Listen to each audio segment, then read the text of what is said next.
है कि एक अच्छे एस्ट्रोलॉजर को कैसे आइडेंटिफाई करें? आपने एक क्वेश्चन करके ना मेरा सच में दिल खुश कर दिया। क्या नाम है आपका? अंशिका। अंशिका जी। ये दोस्तों इतना प्यारा क्वेश्चन किया है और मुझे लगता है कि ये परफेक्ट क्वेश्चन है। इस पॉडकास्ट की शुरुआत में ये समझ आना चाहिए कि हम सही व्यक्ति तक, सही व्यक्तित्व तक कैसे पहुंचे।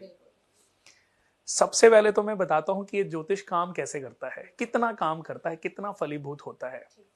100% एक लाइफ को कैलकुलेट करते हैं। 100% में समझ लीजिए 50% पे सिर्फ आपके कर्मों का अधिकार है। जो आपके कर्म हैं वही आपको फलीभूत होने वाले हैं। 25% आपके प्रारब्ध हैं। प्रारब्धों से ही आपको जन्म मिला है। ये प्रारब्ध क्या होते हैं? पाप और पुण्य का कॉम्बिनेशन।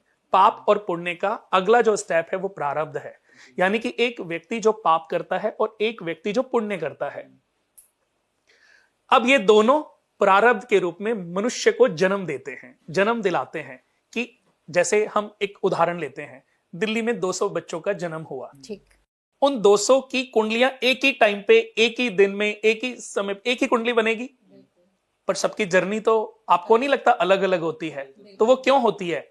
यही प्रारब्धों का रोल होता है कि मनुष्य को जन्म उसके पूर्व जन्म के कर्म, पाप कर्म, पुण्य कर्मों के आधार पर प्रारब्ध के रूप में दिलाते हैं। जैसे कि आप राजा के घर में पैदा हुए, आप भिखारी के घर में पैदा हुए, इंजीनियर के घर में, डॉक्टर के घर में, ये सब आपके प्रारब्ध हैं। इसमें किसी का कोई रोल प्ले नहीं है। हर बच्चे को जो अपने पिता से मिल रहा है वो उसके प्रारब्धों से डिसाइडेड है। कहते हैं ना, बीज बबूल का बोए तो आम कहां से खाए। आम खाने के लिए तो आम का ही पौधा लगाना पड़ेगा ना। तो 25% हमारे प्रारब्ध काम करते हैं और 50% में हमारे कर्म। तो कितना हो गया? 75। अब बचा 25%। 25% में से 10% एस्ट्रोलॉजी है। अच्छा। 2% वास्तु है। 1% सामुद्रिक शास्त्र है। 1-2% न्यूमरोलॉजी है। 5% आपके दान और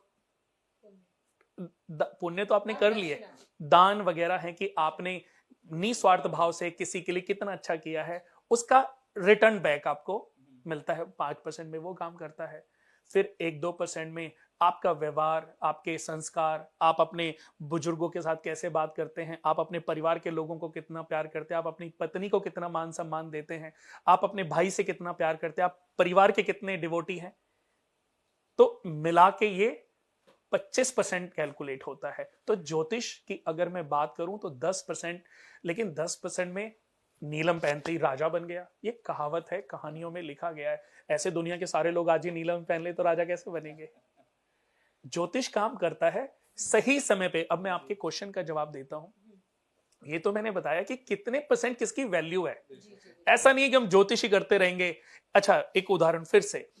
एक सब्जी आपको सब्जी बनानी आती होगी कि एक सब्जी अगर एक दो व्यक्ति के लिए आप एक सब्जी बना रही, उसमें कितना नमक डालेंगे, कितना नमक पर्याप्त है? मैं अकॉर्डिंगली अकॉर्डिंग कितना चम्मच?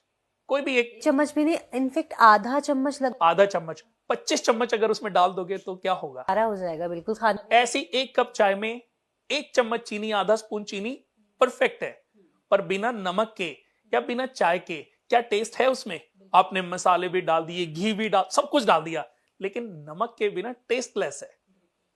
तो ये जो नमक है और ये जो मिनिमम मात्रा है, यही एस्ट्रोलॉजी है। कभी कभी आपकी अंधेरी पड़ी लाइफ को, बेजान पड़ी लाइफ को, ये टेस्ट का काम करता है एस्ट्रोलॉजी, क्योंकि नॉलेज देता है ना। आपको पता ही नहीं कि आपका पथ क्या होना चाहिए, तो ये पथ बताने का आपके पास एक लिमिटेड अमाउंट है। आपको एक व्यापार करना है, एस्ट्रोलॉजी, सही एस्ट्रोलॉजी से आपको ये पता चल सकता है कि हमें क्या करना चाहिए। अब सही एस्ट्रोलॉजर कौन है, ये क्वेश्चन था आपका। तो दोस्तों, सही एस्ट्रोलॉजर आपको कभी ढूंढने से नहीं मिलेगा। जब तक आपके कर्म ठीक नहीं होंगे, जब तक आपका अच्छा आचरण नहीं होगा, जब तक आपका परिवार के साथ प्यार भरा रिश्ता अच्छा नहीं होगा, आप अपनी पत्नी की केयर नहीं करेंगे, बच्चों के साथ प्यार नहीं करेंगे, अपने अपने अपनी जर्नी के साथ न्याय नहीं करेंगे, आपको सही एस्ट्रोलॉजर मिल ही नहीं सकता। कहते हैं कि जब व्यक्ति का समय सही आता है तो घर बैठे भी आपको एस्ट्रोलॉजर मिल जाता है। एक